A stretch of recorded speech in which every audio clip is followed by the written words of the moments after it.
지금 북아프리카의 나라들이 큰 슬픔에 빠져 있습니다. 모로코는 대지진으로 인하여서 3천 명 이상의 생명을 잃었습니다. 리비아는 폭풍으로 인하여서 댐이 무너졌고 그로 인하여서 대홍수가 일어났습니다.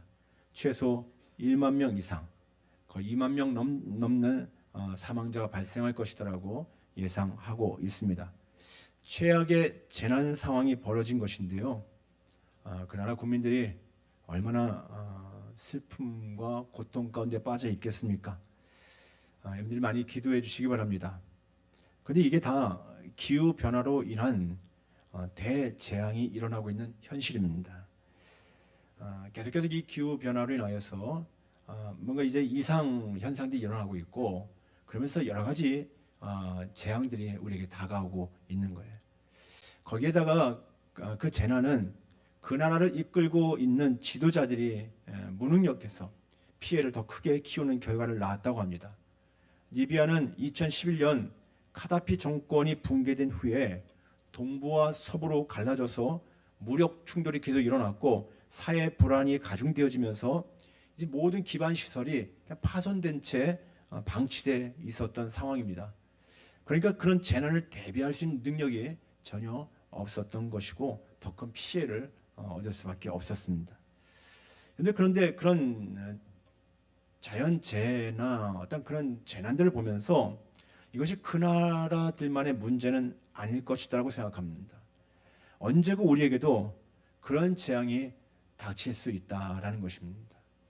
우리에게도 그런 지진이 일어날 수 있고 또 그런 홍수, 대홍수가 일어날 수 있고 여러 가지 재난의 상황들이 벌어질 수 있어요. 왜냐하면 이 기후 변화가 심각한 상황이기 때문입니다. 늦출 수는 있지만 막을 수는 없다라는 거예요. 전문가들이 얘기할 때요. 우리가 환경을 좀 더 생각하면서 뭐 안 쓰고 하면서 또 전기 아끼고 하면서 늦출 수는 있어요. 근데 막을 수는 없는 상황까지 벌어졌다라는 거예요. 그러니까 반드시 우리에게 재앙이 다가올 수밖에 없는 현실을 우리는 살고 있습니다. 그래서 그런 기후 위기가 있고요. 또 경제 위기가 우리에게 큰 어려움을 주고 있고 더 나아가 한반도 상황이 남북이 갈라져서 늘 전쟁의 위기를 안고 있지 않습니까? 김정은이 러시아로 가니까 갑자기 긴장 상황이 벌어지는 거예요. 그럼에도 지금 상황은 그런데 우리 정치권은 우리에게 전혀 신뢰를 주지 못하고 있습니다. 국민들은 그들에게 안중에도 없고요. 자기들의 권력욕을 채우기 위해서 서로 싸울 뿐입니다. 가끔 뉴스를 보면은 초등학교 학생들만도 못한 그런 대화들이 오가고 있고 빈정대고 서로를 비난하고 그런 모습들만 보이고 있습니다. 소망 없는 세상 나라의 모습입니다. 원래 처음에 만들어진 세상은 그렇지 않았습니다. 그렇게 우리에게 슬픔을 주고 안타까움을 주는 세상은 아니었습니다. 하나님은 세상 만물과 사람을 지으시고는 몹시 좋아하셨습니다. 창세기 1장 31절 말씀 보면은 하나님이 그 지으신 모든 것을 보시니 보시기에 심히 좋았더라라고 말씀하고 있습니다.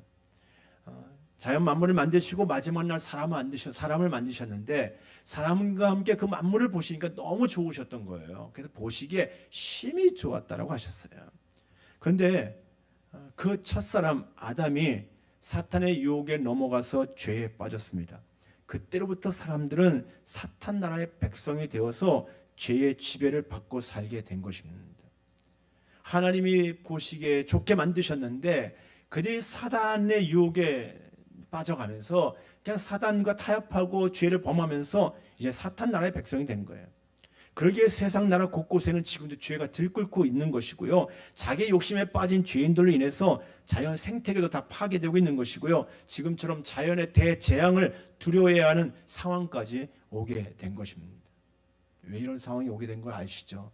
인간의 죄악 때문입니다. 디모데후서 3장에는 세상 나라에 속한 사람들의 실상을 적나라하게 고발하고 있습니다.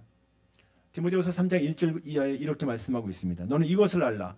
말세에 고통하는 때가 이르러 사람들이 자기를 사랑하며 돈을 사랑하며 자랑하며 교만하며 비방하며 부모를 거역하며 감사하지 아니하며 거룩하지 아니하며 무정하며 원통함을 풀지 아니하며 모함하며 절제하지 못하며 사나우며 선한 것을 좋아하지 아니하며 배신하며 조급하며 자만하며 쾌락을 사랑하기를 하나님 사랑한 것보다 더하며 경건의 모양은 있으나 경건의 능력은 부인하는 자니 이 같은 자들에게서 내가 돌아서라.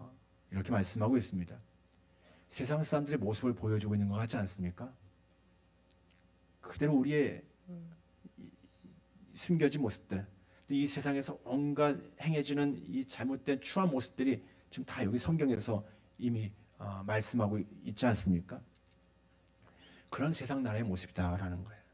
하지만 하나님은 사탄의 통치하에 있는 인류를 다시 돌이켜서 그분 나라의 백성을 삼으시고자 계획하셨습니다. 원래 하나님이 만드셨던 그 모습을 다시 회복시키고자 하시는 거예요. 원래 하나님이 보시기에 좋게 만드셨는데 그 사람들로 다시 회복시키기를 원하셨던 거예요. 그래서 이 땅에 오신 예수님이 가장 먼저 선포하신 말씀이 무엇입니까? 오늘 보면 15절에 보니까요. 때가 찼고 하나님의 나라가 가까이 왔으니 회개하고 복음을 믿으라. 이렇게 말씀하십니다. 때가 찼고 이제는 하나님 나라가 가까이 왔다라는 겁니다.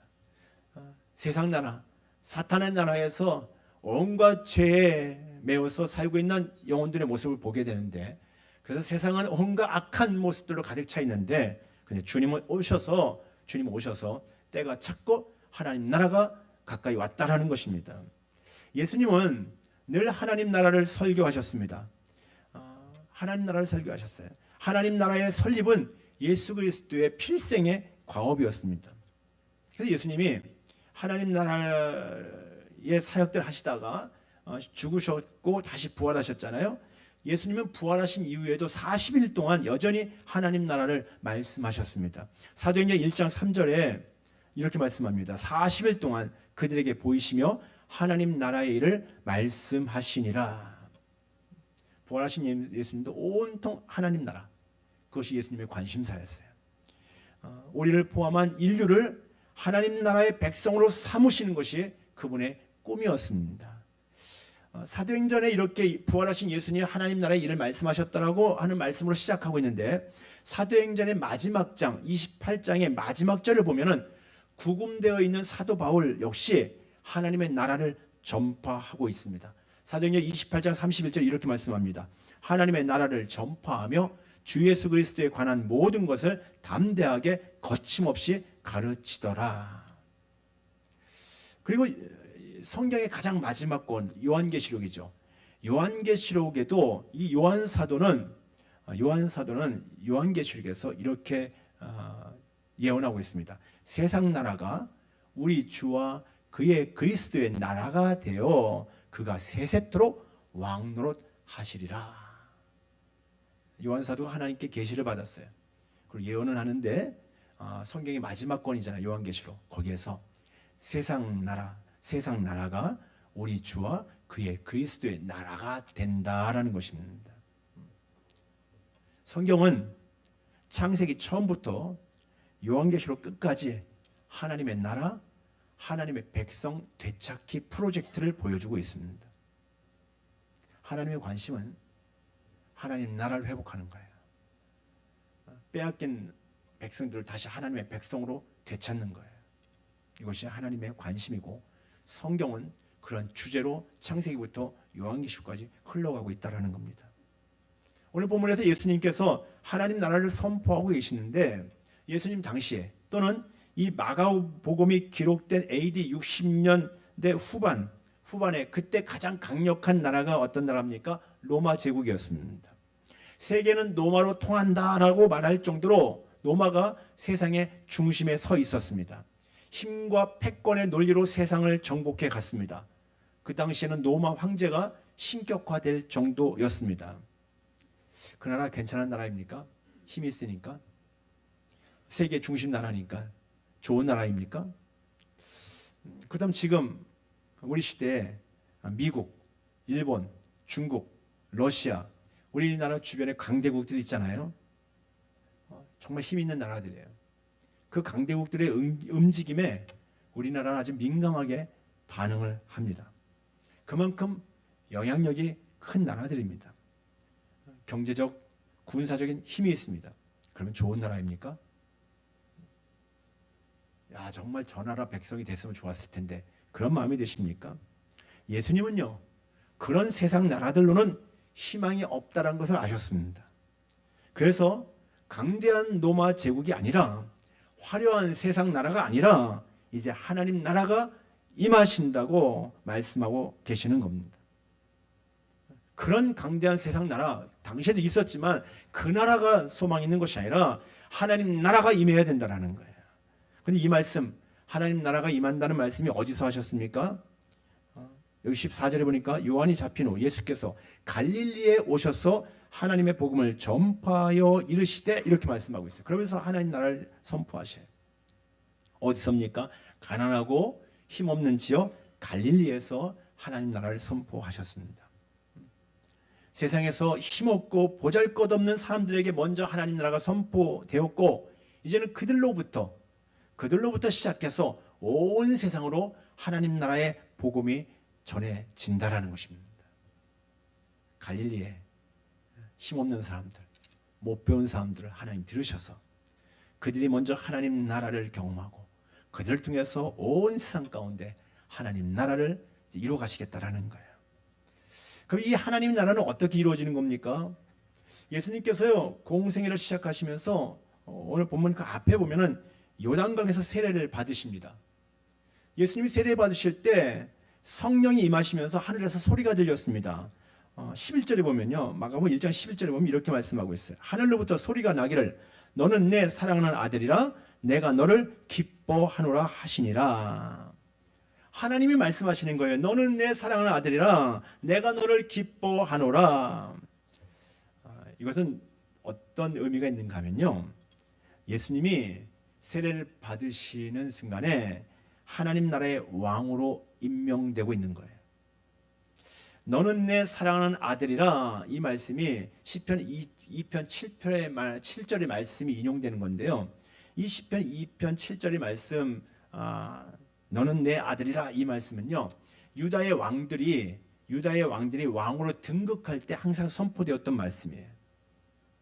다윗의 자손들이 이제 왕으로 등극하잖아요. 그 왕으로 등극하는 즉위식 때 항상 이 말씀이 선포되어졌어요. 시편 2편 7절의 말씀이. 그런데 예수님이 세례 받으실 때 하늘에서 하나님께서 직접 선언하신 거예요, 이걸. 성경 읽어준 것이 아니라 예수님이 세례 받으시는데 하늘에서 막 소리가 들리는 거예요. 너는 내 사랑하는 아들이라. 너는 내가 기뻐하는 자라. 다윗의 영원한 왕권을 수여받는 것입니다. 예수 그리스도는 하나님 나라의 영원한 왕이십니다. 예수 그리스도는 그래서 만왕의 왕이시고 왕중 왕이십니다. 그분은 내 인생의 왕이시고 세상 나라의 왕이시고 그분은 영원한 하나님 나라의 왕이십니다. 그래서 예수님이 이제 그분의 나라를 이루실 겁니다. 그런데 그분의 나라는 죄 문제 해결 없이는 설립되지 않습니다. 나라가 이루어져야 되는데, 하나님 나라가 가까이 왔다고 했는데 죄 문제가 해결되어져야 돼요. 그래서 예수님이 세상에 하나님 나라를 세우고자 죄를 제거하는 일을 먼저 하셨습니다. 예수님 오셔서 뭐 하셨습니까? 마귀를 쫓아내셨어요. 또 마귀에서 괴로움 당하는 사람들의 질병을 고쳐주셨습니다. 죄를 사해 주셨습니다. 그래서 새 생명을 주셨습니다. 그때부터 사단 나라의 권세는 무너지기 시작하는 거예요. 하나님 나라가 가까이 왔고 주님은 계속해서 이 땅에 오셔서 마귀를 물리치시고 또 질병을 고쳐주시고 복음을 전하시면서 이제는 사탄 나라와 권세는 무너지기 시작하는 거예요. 이제까지는 사탄 나라 왕성했었는데, 하지만 그것으로는 안 됩니다. 그것만으로는 안 됩니다. 주님은 완벽한 하나님 나라를 성취하고자 오셨습니다. 그냥 귀신 내어쫓고 또 저쪽 가서 귀신 내어쫓고 질병 찾아오는 사람들 고쳐주고 그 정도만 갖고는 안 되는 거예요.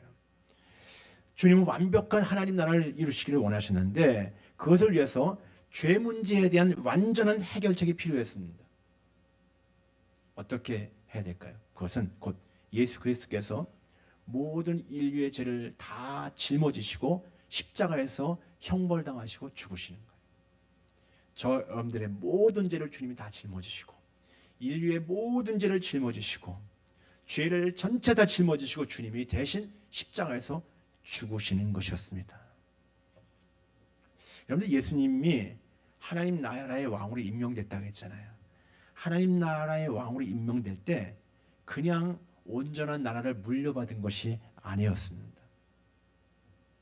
그분은 모든 사람들의 죄값을 대신 치러주시고 그들을 당신 나라의 백성으로 사셔야 됐습니다. 돈 주고 사듯이 예수님은 자신이 사람들의 죄값을 대신 치러주시는 거예요. 죄값을 대신 치러주시고 그 사람을 사는 거예요. 그래서 당신 나라의 백성 삼아야 되는 거예요. 국가의 3요소가 뭡니까? 주권, 국민, 영토잖아요. 하나님 나라도 하나님의 통치가 있는데 국민이 없으면 안 되잖아요. 백성이 있어야 되잖아요.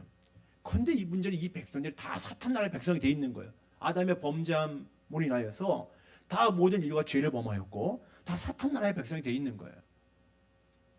예수님은 이제 하나님 나라를 이루시는데 하나님의 통치권 아래 그분의 백성이 있어야 되는 거예요. 하나님 나라의 백성이 있어야 되는 거예요. 그래서 예수님은 사탄의 백성들 그 아래서 죄의 비참함 속에서 사는 이들을 자신의 핏값으로 사셨습니다.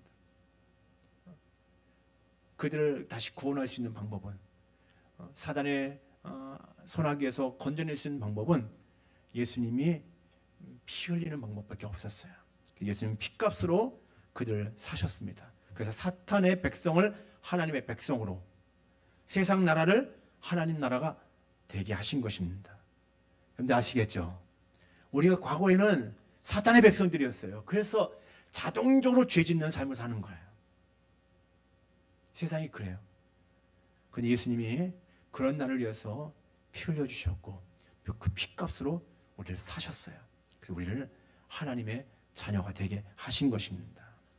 당시의 제자들과 백성들은 하나님의 나라를 아주 크게 오해했습니다. 예수님이 오셔서 병자를 고치시고 귀신을 내어쫓으시고 많은 기적을 일으키시는 것을 보니까 이제 백성들이 한껏 기대에 부풀어 있었습니다. 야, 저분이 메시아인가 보다. 야, 저분이 이제 왕으로 화려하게 등극하고 강력한 이스라엘을 회복시켜 주실 것 같다. 뭐 이런 기대감들이 있었습니다. 그런데 오히려 가만히 살펴보니까 가난한 자들과 함께하죠. 세리들과 함께하죠. 죄인들과 함께 먹고 마시죠. 그리고 막 권력자들에게 막 핍박을 당하는 거예요. 너무나 나약한 모습이에요. 아니 그 예수님 막 기대하고 또 예수님이 예루살렘 들어갈 때는 막 그냥 온 백성들 모여서 막 환호하지 않습니까? 호산나 다윗의 자손이 하면서 막 환호하잖아요. 그런데 그 예수님의 공생의 그 기간을 쫙 살펴보니까 너무 실망스러운 거예요. 막판에도 그렇게 힘없이 그냥 고초당하시고 뭐 매 맞으시고 멸시당하시고 십자가 지고 가시고 그런 모습들이 너무 실망스러운 거예요. 그래서 어느 순간 그를 환호하던 사람들은 마음을 접었습니다. 예수님께 대한 마음을 접었어요. 그리고 당시에 종교 권력자들과 합세해서 예수님을 죽이는 일에 앞장서게 된 것입니다. 그래서 그 많은 예수님을 환호하던 사람들이 예수님을 향해서 십자가에 못 박게 하소서, 십자가에 못 박게 하소서, 그렇게 흉악한 사람들로 바뀌어져 버린 거예요. 사람들이 기대했었는데 실망했다라는 거예요. 근데 예수님이 그렇게 해서 십자가에 죽으시지 않았습니까? 예수님이 3일 만에 부활하셨어요. 부활하셔서 제자들 찾아가 주셨고 제자들 만나시고 예수님이 부활하셔서 40일 동안 같이 지내십니다. 제자들이 여전히 더더욱 그 기대를 포기하지 않습니다. 예수님이 메시아인 건 분명한 것 같아요. 이제 부활하셨으니까. 예수님이 이전에 우리를 실망시켜 주셨는데 예수님 이분은 정말 메시아고 이분 우리를 회복시켜 주실 것 같다라는 건 기대를 포기하지 않습니다. 그래서 사도행전 1장 6절에 보니까 예수님이 승천하시기 전에 제자들이 그렇게 물어요.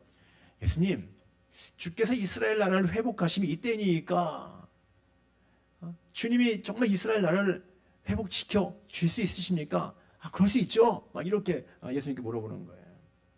그들의 심중에는요, 예수님을 정치적 메시아로 생각하면서 이제 메시아의 나라가 이루어질 것을 기대하고 있는 겁니다. 정치적 회복이 일어나고 강대한 왕권이 주변 강대국들을 다 제압하고 경제적으로는 부강해져서 물리적 축복을 많이 누릴 수 있을 것이다라는 그런 기대를 하고 있는 거예요. 지금 세상 사람들이 그런 기대하며 살고 있듯이 나도 부자 될 수 있다. 나도 부자 되고 나도 힘을 얻으면 나도 행복해질 텐데 이런 생각들 많이 갖지 않습니까? 그런데요, 하나님의 나라는 그런 나라가 아니라는 거예요. 하나님 나라는 그런 나라가 아닙니다. 오늘 본문에서 본문 앞에 예수님이 세례 받으실 때 하늘에서 소리가 났다고 했잖아요. 내가 너를 기뻐하노라. 이 말씀은 이사야서 42장 1절 말씀에 메시아 예언이 나오면서 이 말씀이 나와요. 거기 이렇게 말씀합니다. 내가 붙든 나의 종, 내 마음에 기뻐하는 자를 내가 택하신 사람을 보라. 내 마음에 기뻐하는 자, 곧 내가 택하신 사람을 보라. 내가 나의 영을 그에게 주었은즉 그가 이방의 정의를 베풀리라. 바로 오실 메시아에 대한 예언입니다. 그런데 내가 붙들은 나의 종이라고 했어요. 종의 예언입니다. 고난받는 종에 대한 예언이에요. 그런데 그 고난받는 종을 예수님이 기뻐하신다는 거예요. 내 마음에 기뻐하는 자. 여러분, 하나님의 나라는요, 화려하고 뭔가 번영을 누리고 이 땅에서 그런 내가 원하는 모든 것을 다 이루고 그런 나라가 아닙니다. 오늘 읽은 마가복음은 하나님의 아들이신 예수님이 종으로서의 인격과 사역을 어떻게 살아갔는가를 보여주는 성경입니다. 그래서 마가복음을 쭉 읽어보면은 마가복음에서 예수님이 이 땅에 오셔서 정말 어떻게 섬기셨는가에 대해서 많이 말씀해 주고 있어요. 특별히 핵심 구절이 마가복음 10장 45절인데 이렇게 예수님이 말씀하고 계십니다. 인자에 온 것은 섬김을 받으려 함이 아니라 도리어 섬기려 하고 자기 목숨을 많은 사람의 대속물로 주려 함이니라. 아멘. 예수님이 왜 오셨다고요? 섬김 받으려 오신 것이 아니다라는 거예요. 섬기려고 오셨다라는 거예요. 예수님의 최고의 섬김이 무엇입니까? 대신 죽어주시는 거였어요. 예수님은 자기 목숨까지 내어주시는 섬김의 삶으로 하나님의 나라를 이루신 것입니다. 이것이 하나님 나라예요. 당시에 예수님 당시에 백성들이 그들이 기대하는 하나님 나라는 전혀 달랐잖아요. 정치적인 힘을 얻고 경제적으로 부강하고 우리가 원하는 삶을 살고 마음껏 복을 누리는 세상 복을 누리는 것, 그것을 하나님 나라로 생각했는데 그런 나라가 아니다라는 거예요. 예수님이 오셔서 보여주셨어요. 그분은 자기 목숨까지 내어주시는 섬김의 삶을 사셨고 그 삶을 통하여서 하나님 나라를 이루신 것입니다. 예수 그리스도께서는 2000년이 지난 지금도 전 인류 역사를 통해 세상을 뒤바꾸는 위대한 역사를 일으키고 계십니다. 왜 그렇습니까? 그분이 가르치신 말씀이 그분의 섬김의 삶으로 확증되었기 때문입니다. 그래서 지금도 그분의 복음이 들어가는 사람마다 변화되어지고 그분의 복음이 들어가는 가정마다 변화되어지고 그분의 복음이 들어가는 그 나라가 달라지는 거예요. 그 예수님이 십자가에 죽으신 예수님을 만나는 사람들마다 바뀌어지는 거예요. 결국 십자가에서의 최고의 섬김은 모든 믿는 자를 구원하는 하나님의 능력이 된 것입니다. 여러분, 우리가 대도시에 가면은 큰 건물에 무슨 캐슬 이렇게 많이 쓰여 있는 것을 본 적이 있을 겁니다. 광주에도 있을 거예요. 특별히 고급 아파트를 보면은 무슨 롯데 캐슬, 무슨 이렇게 쓰여져 있는 경우들이 많이 있습니다. 캐슬이 무슨 뜻입니까? 성, 저택 이런 의미가 있지 않습니까? 언젠가 드라마도 스카이 캐슬이라는 드라마가 있었습니다. 대한민국 0.1%의 상위 0.1%가 모여 사는 스카이 캐슬 안에서 자기 자녀를 최고의 대학으로 보내려고 온갖 방법을 다 쓰는 사람들의 처절한 욕망을 드러내주는 내용이었습니다. 그 드라마를 통해서 사람들이 저렇게 욕망을 가지고 있구나. 그 욕망을 채우기 위해서 그냥 수단과 방법을 가리지 않아요. 그러면서 그 자식들을 희생되는 거예요. 자식들도 그것이 자기들의 인생의 전부인 줄 알고 그렇게 살아가는 거예요. 그 드라마 이름이 바로 스카이 캐슬이었습니다. 여러분, 우리가 하나님을 믿는다고 하면서도 자기를 위한 성을 쌓고 있지 않는가 살펴봐야 됩니다. 이렇게 하나님 앞에 나와서 예배를 드리면서도 혹시 나를 위한 성을 쌓고 있지 않는가, 견고한 성을 쌓는가. 하나님을 믿는 것도 자기 만족을 위해서, 자기 욕심을 채우기 위한 방편이라고 한다면 우상 숭배와 다르지 않습니다. 우상 숭배 어떻게 합니까? 비나이다 비나이다 비나이다 비나이다, 나에게 복 주십시오. 나에게 복 주십시오. 내가 원하는 거 다 이루어 주십시오. 비나이다 비나이다. 그 우상 숭배잖아요.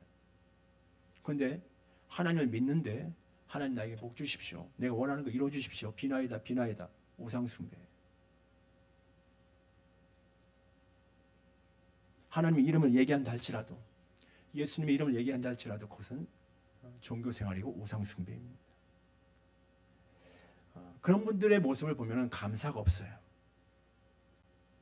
감사가 없어요. 자기가 이루어지는 거, 돈 많이 생기고 목표 달성하고 하면 감사하죠. 그런데 그런 거 없으면 감사가 절대 없어요. 하나님을 사랑하는 마음을 찾아보기 어려워요. 그분의 뜻을 이루기 위한 열심도 없습니다. 자기 필요할 때만 하나님을 찾습니다. 우리가 요즘 매일같이 이사야서를 묵상하고 있는데요. 이사야서 최근의 말씀들은 그 열방의 나라들이 심판당할 것이다라는 예언이 계속 나오고 있지 않습니까? 그 중에서 아주 강력한 나라들, 바벨론, 아수르, 애굽들이 나오는데 거기에 강력한 바벨론이 멸망당할 것이더라고, 심판당할 것이더라고 계속해서 예언되고 있습니다. 창세기 11장에 보면은 인간들이 바벨탑을 높이 쌓고 있습니다. 자기 이름을 드러내기 위해서 하나님만큼 높아지려고 바벨탑을 쌓고 있어요. 하나님 무너뜨리시잖아요. 무너뜨리시고 언어를 혼잡게 하시고 인류를 흩어버리시잖아요. 왜? 이들이 말이 통하니까 막 하나님을 대적하는 거예요. 스스로 교만해지고 높아지는 거예요. 성을 쌓고 있는 거예요. 하나님 무너뜨리십니다. 이사야서에도 바로 바벨론을 하나님 멸망시키시겠다고 말씀하십니다. 그리고 결국 메대와 파사 나라를 통해서 바벨론은 멸망합니다. 그런데 요한계시록에 보면은, 요한계시록 마지막 부분에 보면은 아주 많은 분량을 차지해서 바벨론의 멸망을 예언하고 있습니다. 성경의 마지막에 바벨론의 멸망을 예언하고 있습니다. 하나님을 대적하는 세상 나라를 상징하고 있는 거예요. 그런데 그걸 바벨론이라고 얘기하고 있습니다. 결국 하나님을 대적하는 바벨론 성은 아무리 견고하다 할지라도 무너지게 되는 겁니다. 여러분, 우리가 세상 가치를 따라서 바벨론 성을 견고하게 지어놓는다고 한다면 결국 하나님이 무너뜨리실 것입니다.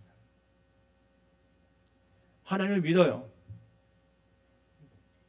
예수님을 나의 주님이라고 고백해요. 그럼에도 불구하고 주님을 늘 주인으로 인정하지 않고 내가 주인으로 살면서 나를 위한 바벨론 성을 계속 견고히 쌓아가고 있어요.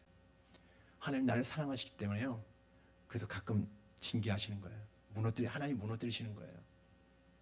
왜? 다시 하나님 찾으라고. 다시 생명의 자리에 서라고. 그래서 여러분들 우리가 가끔 내가 어느 순간 잊어버리고 정신없이 바벨론 성을 쌓아요.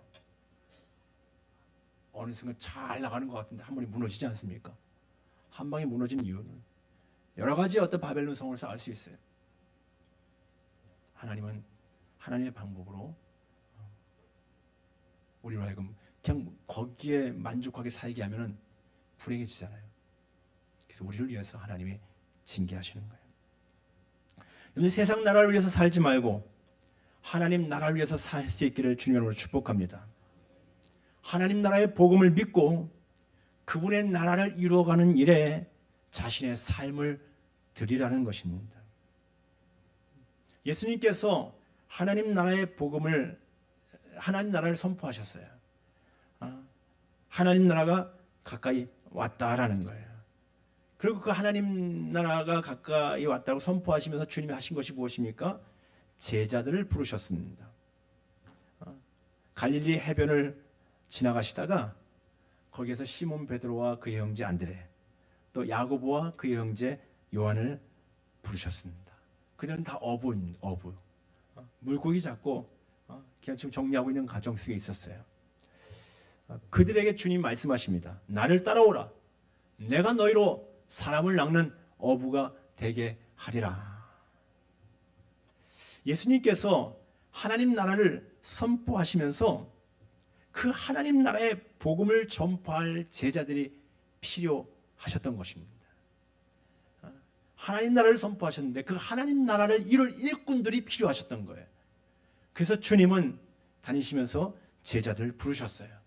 그래서 이 갈릴리 해변에서 4명의 제자들을 부르셨고 그들을 포함해서 12명의 제자들을 부르셨는데 그들은 다 변변치 않은 사람들이었어요. 어부들이었고 배우지도 못했고요. 또 다른 제자는 뭐 세일이었고요. 또 다른 제자들은 그냥 막 늘 속에 울분을 가지고 열등감에 빠져 살고 있는 사람들이 있었고요. 그냥 무력으로 이 나라를 뒤집어 엎고 싶은 마음을 가진 사람들도 있었고요. 그 예수님의 제자들이었거든요. 그들을 부르셔서 그들을 하나님 나라를 위한 삶으로 살게 하신 거예요.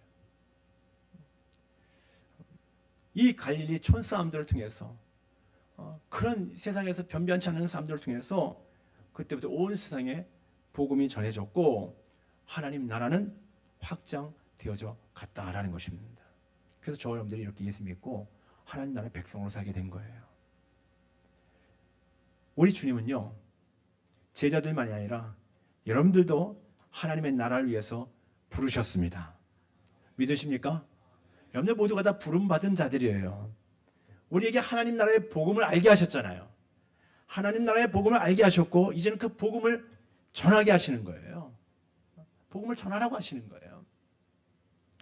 한 성도님이 자기는 많은 복을 받았다고 저에게 고백을 했습니다. 예수 믿은 지 한 수개월 됩니다. 한 10개월 정도, 9개월 정도 되네요. 예수 믿은 지. 너무 많은 복을 받았다는 거예요. 또 우리 교회 봉선중앙교회에 나와서 예수님을 믿게 된 것이 가장 큰 복이다라고 얘기를 합니다. 그러면서 자기를 전도해 준 그 친구에게 너무 감사하다라는 거예요. 자기를 전도해 준 친구가 너무 감사하다라는 거예요. 그래서 친구에게 바로 그런 표현을 안 하는데 너무 고맙다고 친구에게 인사를 했다고 합니다. 그랬더니 그 친구가 오히려 야, 내가 고맙지 네가 예수님 잘 믿어줘서 이렇게 얘기하더라는 거예요. 그러니까 서로 아니야 내가 더 고맙지 내가 더 고맙지 해서 서로 막 실갱이를 벌릴 정도로 너무 좋아서 너무 감사해서 우리 봉선중학교 나와서 내가 예수님 만나고 이렇게 구원받은 사실이 너무 감사했던 거예요. 예수님을 믿은 지 얼마 안 된 이분이 치료를 받으러 다니는데 치료받는 곳에 가서 원장님에게 우리 교회를 소개한 거예요. 우리 교회는 이런 교회다라고. 또 우리 교회 부흥회도 한다고. 그러니까 그 원장님이 부흥회도 다 나왔다는 거예요. 새벽에도 나오고 뭐 저녁에도 나오고 계속 나왔다는 거예요. 그 원장님은 거기 치료받으러 갈 때마다 행복한 모습을 보여줬던 것 같습니다. 그때는 원장님이 부럽다고. 당신이 부럽다고. 그 교회 다니는 당신이 너무 부럽다라고 얘기를 하더라는 거예요. 여러분들 이 성도님은요. 복음을 믿고 하나님 나라의 백성이 된 것입니다. 예전에는 사탄 나라의 백성으로 살았던 거예요. 하나님을 알지 못하고 사원과 형편에 이끌려서 때로는 낙심하고 우울하고 불안해하면서 살았어요. 그런데 친구의 전도를 통하여서 하나님 나라의 복음을 만나게 되어졌고 그 복음을 믿으면서 하나님 나라의 백성, 사탄 나라의 백성이 하나님 나라의 백성으로 바뀌어진 것입니다. 그리고 너무 행복해진 거예요. 너무 행복해진 거예요. 그리고 거기서 머물러 있지 않아요. 이제 하나님 나라의 백성의 모습을 보여주는 삶을 살고 있어요. 하나님 나라의 백성답게 살고 있어요. 그리고 하나님 나라를 전하는 삶으로 바뀌어졌다라는 겁니다. 어느 집사님은 학교에서 학생들을 모아놓고 예수님의 사람 교재로 성자만 훈련을 하고 있습니다. 우리 전사님이 중고등부 학생들 교회에서 예수님의 사람 교재로 성자만 훈련하지 않습니까? 우리 집사님이 학교에서 학생들을 모아놓고 또 그 학생 부모들에게 다 동의를 얻어서 나는 봉선중학교에 다니는 사람인데 내가 만난 예수님을 좀 전해주고 싶고 하면서 이렇게 설명을 해서 부모님들에게 동의를 구했어요. 부모님들이 오케이 했고 그래서 4명의 아이들을 데리고 10주 동안 학교에서 저녁에 성자마 훈련을 하고 있더라고 합니다. 저에게 기도 부탁을 했어요. 기도가 필요해요. 이거는 영적인 싸움이거든요. 사탄이 엄청 방해할 수도 있습니다. 내가 만난 예수 그리스도를 학생들에게 전하고 싶고 그들을 예수님의 제자로 세우고자 하는 이 주님의 마음을 받은 거예요. 그래서 순종하고 많이 부담스럽지만 또 사람들이 어떻게 반응할지 모르지만 그런 부담에도 불구하고 순종하면서 시작한 거예요. 그랬더니 아이들이 모여졌고 4명의 아이들이 모여졌고 그 4명의 아이들과 함께 지금 성자모 훈련을 하고 있다라는 거예요. 로마서 14장 7절 말씀 보면요. 하나님의 나라는 먹는 것과 마시는 것이 아니요 오직 성령 안에 있는 의와 평강과 희락이라 이렇게 말씀하고 있어요. 먹고 마시는 것이 인생의 전부가 되면요 세상 나라의 삶을 사는 거예요. 먹고 마시고 사는 것이 우리 인생의 목적이 되어지고 있다고 한다면요 그것은 하나님이 원하시는 삶은 아니다라는 거예요. 무엇을 마실까 무엇을 먹을까 무엇을 마실까 무엇을 입을까 염려하지 말라고 하셨잖아요. 그리고 우리 주님이 말씀하시고 바로 그 다음에 그런 거 염려하지 말고 너희는 먼저 그의 나라와 그의 의를 구하라 이렇게 말씀하셨어요. 마태복음 6장 33절에. 그런데 많은 사람들이 주님의 나라는 관심도 없고 그냥 먹고 마시고 즐기고 사는 거에만 관심을 두고 있다고 한다면 전혀 주님과는 다른 삶을 살고 있는 거예요. 주님의 관심과 나의 관심이 다른 거예요. 주님의 삶과 나의 삶이 다른 거예요. 아니 그러면 안 되잖아요. 나 죽고 주님이 사신다라고 고백하고 있는데 주님이 내 안에 주님이 살아 계신다라고 우리가 고백하고 있는데 주님 사는 삶과 나의 삶이 다르면 안 되지 않습니까? 먹고 마시는 것은 하나님 나라가 아니에요. 그래서 우리가 하나님 나라의 삶으로 바뀌어진 사람은 먹는 것 때문에 기뻐하지 않아요. 그것이 나의 목적이 되지 않아요.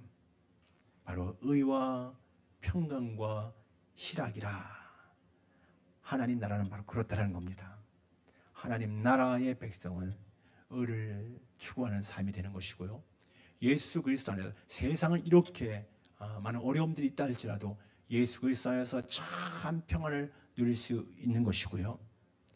어떤 상황에서도 우리는 주님 때문에 기뻐할 수 있는 삶, 그것이 하나님 나라의 백성의 삶이다라는 겁니다.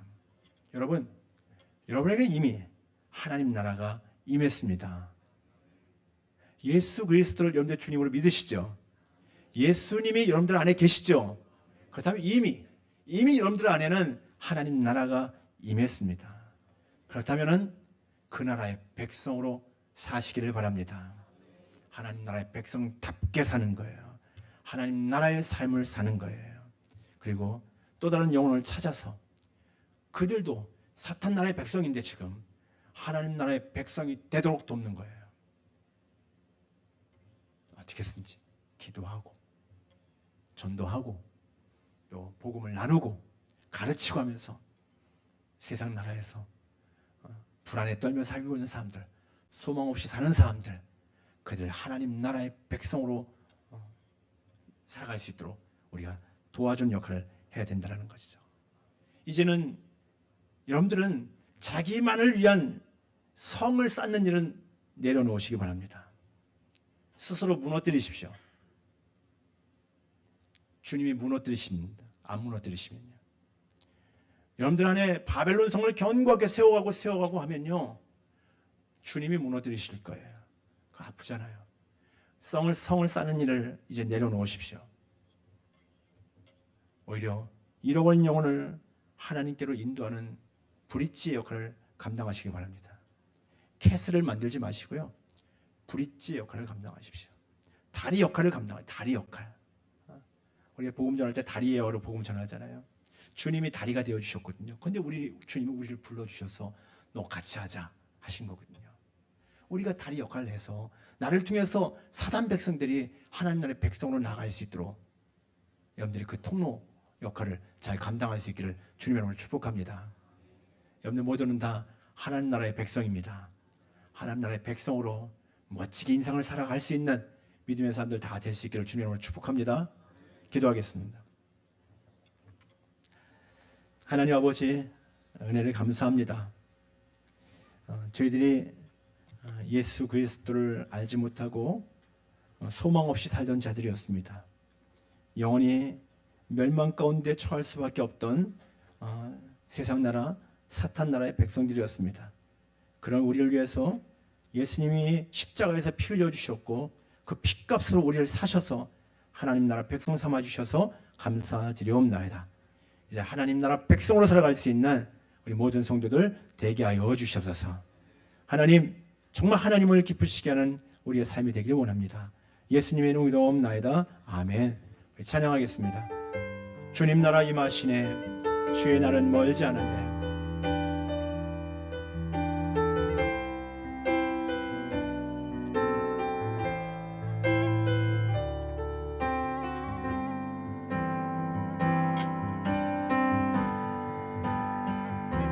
주님 나라 임하시네,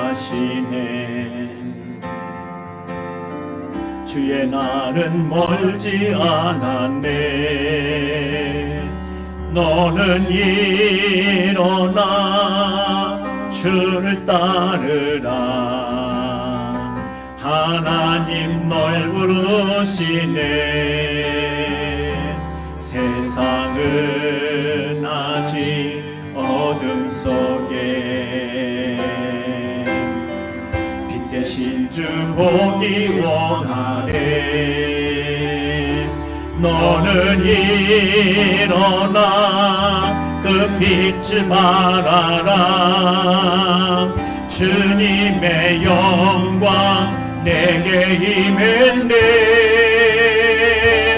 일어나 주 위에 서라. 강한 용사여, 주님이 너와 함께 하시네.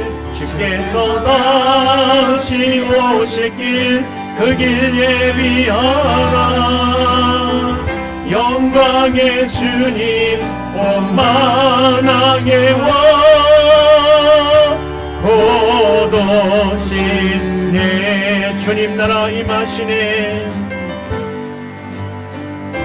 주님 나라 임하시네. 주의 날은 멀지 않았네. 너는 일어나 주를 따르라. 하나님 널 부르시네. 세상은 아직 어둠 속에 빛 대신 주 보기 원하네.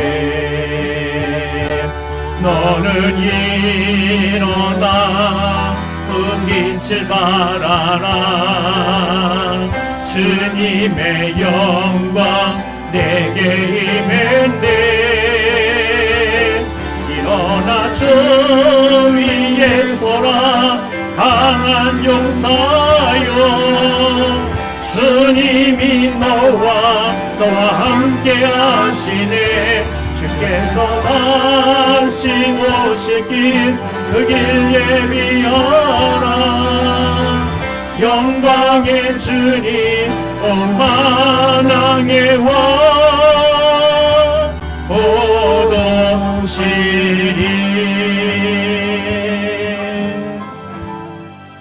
같이 함께 기도합시다. 주님 오실 날이 머지 않았다라고 말씀하고 있습니다. 내가 속히 오리라. 내가 반드시 속히 오리라. 그날에는 우리에게는 엄청난 영광의 날일 것입니다. 바로 주님 앞에 설 수 있는 날이기 때문입니다. 완전한 하나님 나라가 임하는 날입니다. 그러나 주님은 그날이 오기 전에 이 땅에서 우리가 하나님 나라의 백성으로 하나님 나라를 이루는 삶을 살라라고 말씀하고 계십니다. 하나님, 예수 그리스도의 피값으로 우리를 건져주셔서 우리를 하나님 나라의 백성 삼아주셔서 감사합니다. 하나님 나라의 삶을 살겠습니다. 그리고 여전히 소망 없이 사는 수많은 영혼들이 우리 주변에 있는데 세상 나라는 온갖 죄악으로 가득 차 있고 온갖 불행한 일들이 벌어지고 있는데 그 세상 나라의 백성들에게 하나님 나라의 복음을 전하겠습니다. 그들도 하나님 나라 백성 될 수 있도록 제가 통로 역할을 감당하겠습니다. 하나님 그런 저를 붙들어 주시고 써 주십시오. 합심하여 기도하겠습니다. 하나님 아버지, 은혜를 감사드리옵나이다. 우리 하나님께서 사랑을 주셔서 하나님 아버지 이렇게 예수 그리스도의 복음을 깨달아 알게 하시고 예수 그리스도의 피값을 우리가 구원받아 하나님 나라 백성으로 살게 하시니 감사드리옵나이다. 우리 하나님 아버지, 그의 사랑은 그만 사는 사람이 예수 그리스도의 생명을 가진 자들도 하나님 나라의 백성으로 들어갈 수 있는 믿음의 삶이 될 수 있도록 하나님의 역사해 주시길 간절히 원하옵나이다. 우리 하나님 아버지, 원합니다. 주님, 우리가 하나님 땅의 죄악 가운데 방황할 때 우리 주님이 들으셨고 주님이 우리를 건져하셨습니다. 이제 그 은혜, 그 사랑을 입은 자들이 하나님 아버지, 이제는 나의 영혼을 살리는데 감당할 수 있도록 하나님을 도와주시기를 원하옵나이다. 하나님 아버지, 땅에 떠나는 영혼들을 하나님 가운데서 생명으로 하나님 공동체들을 함께 나갈 수 있도록 하나님의 역사에 주시면서 하나님의 은혜를 부어주시면서 성령을 일하여 주십시오. 하나님 아버지, 공동체에게 모든 성도들이 하나님의 뜻을 이루는 삶이 될 수 있도록 하나님 아버지 주하시기를 원하옵나이다. 주님께서 이 가정에 하나님 나와 이루어지게 하시고 직장에 하나님 나와 도와주시고 하나님의 그곳에 하나님의 나라가 이루어지고 하나님의 영광이 나타날 수 있도록 하나님 역사하시기 원하옵나이다. 하나님 하나님 나라를 사모할 수 있게 하시고 주님 앞에 나오는 역사를 일어날 수 있도록 하나님 인도하여 주시면서 그렇게 역사하실 줄 믿사옵나이다. 오 주님 감사합니다. 하나님, 예수 그리스도의 십자가의 피값으로 우리가 죄 씻음 받고 하나님 나라 백성 되게 해주셔서 감사드리옵나이다. 하나님, 별로 여전히 세상 나라 죄가 득세하고 온갖 악한 일들이 벌어지고 있지만 그 한복판에서도 우리는 이미 하나님 나라가 우리에게 임하였고 하나님 나라 가운데서 우리의 삶을 살아갈 수 있는 은혜를 베풀어 주셔서 감사드리옵나이다. 하나님, 더 당당하게 하나님의 백성답게 살게 하여 주셔서 더 당당하게 하나님 나라의 복음을 전하는 삶이 되게 하여 주셔서 그래서 여전히 세상 나라 가운데서 사단에 매여서 죄에 매여서 살고 있는 수많은 영혼들을 하나님 그리스도께로 인도하는 역할들을 감당하게 하여 주셔서 그들도 하나님 나라 백성이 되어서 하나님 나라의 그 의와 평강과 희락을 경험하는 복된 삶이 되게 하여 주셔서 하나님 아버지, 이 시간 우리 사랑하는 성도들이 하나님 앞에 마음을 다하여서 예물을 올려드립니다.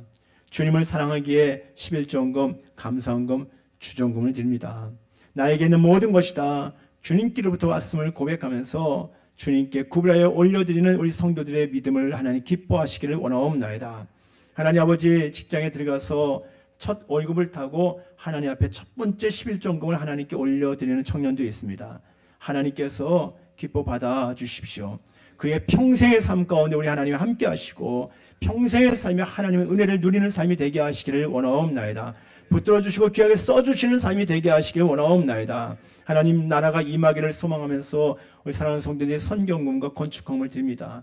주님의 교회가 든든히 세워지게 하시고 더 힘있게 복음사역, 선교사역 감당하게 하시고, 그래서 수많은 생명들이 주님 앞에 돌아와 하나님 나라의 백성을 변화되는 열매들이 나타날 수 있도록 인도하여 주십시오. 우리 교회와 성도들 그렇게 써주시기를 원하옵나이다. 하나님, 하나님께 믿음으로 드린 우리 성도들 하늘의 문을 활짝 열어주셔서 신령한 은혜를 부어주시고 이 땅에서 하나님이 필요한 대로 공급하여 주셔서 날마다 넉넉한 주님의 은혜 가운데 살아갈 수 있게 하여 주셔서 더 많이 주님 앞에 베풀고 섬기며 헌신하는 성도들 되게 하여 주시옵소서. 감사드리오며 예수님의 이름으로 기도옵나이다. 아멘. 예, 다 같이 자리에서 일어나겠습니다. 저의 눈을 바라보며 인사합시다. 따뜻한 미소로, 예, 사랑의 마음을 담아서 사랑합니다, 축복합니다. 한 번 더 얘기합시다. 당신에게 하나님 나라가 임하였습니다. 당신은 하나님 나라의 백성입니다. 하나님 나라의 백성답게 사시기 바랍니다.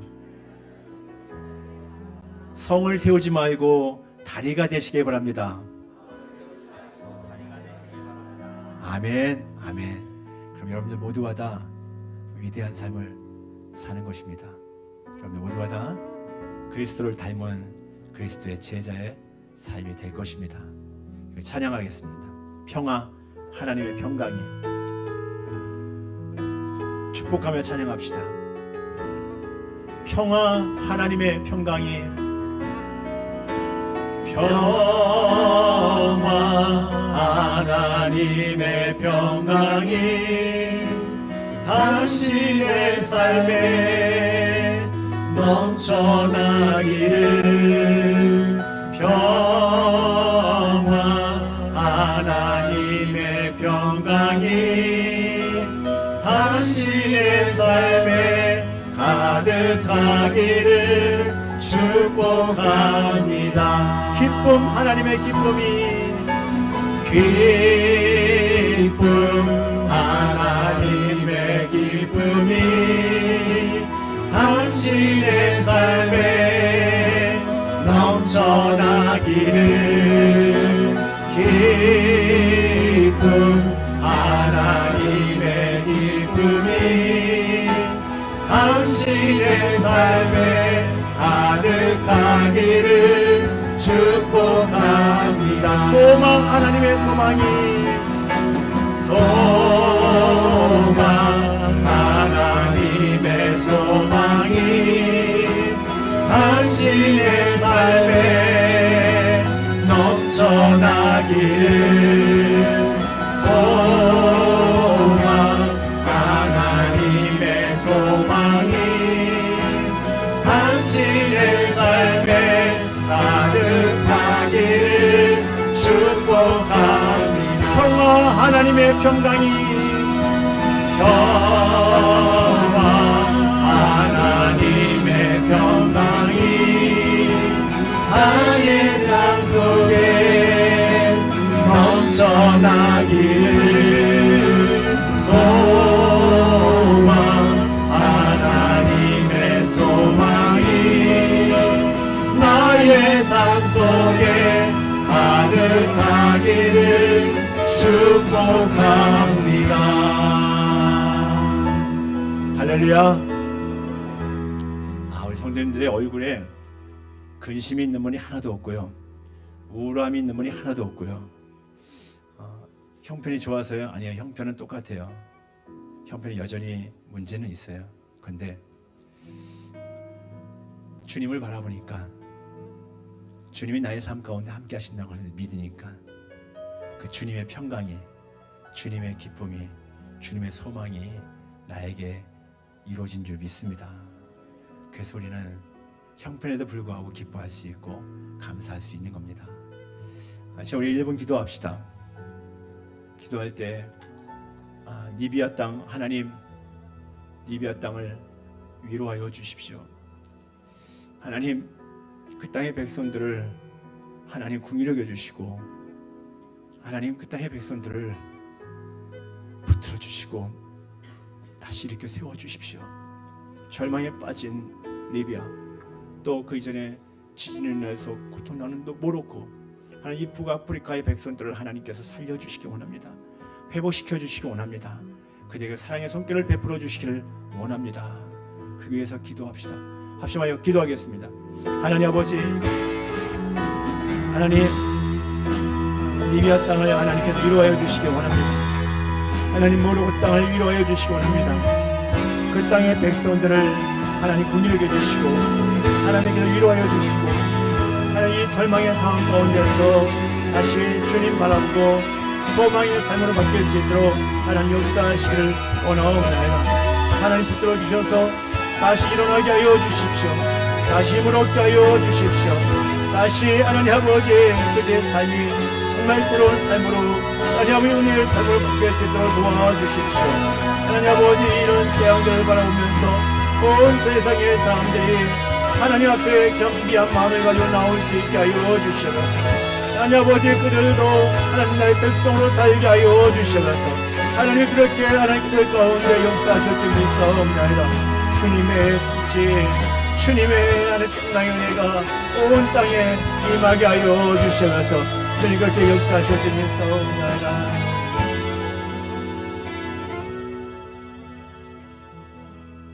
십자가에서 피 흘리심으로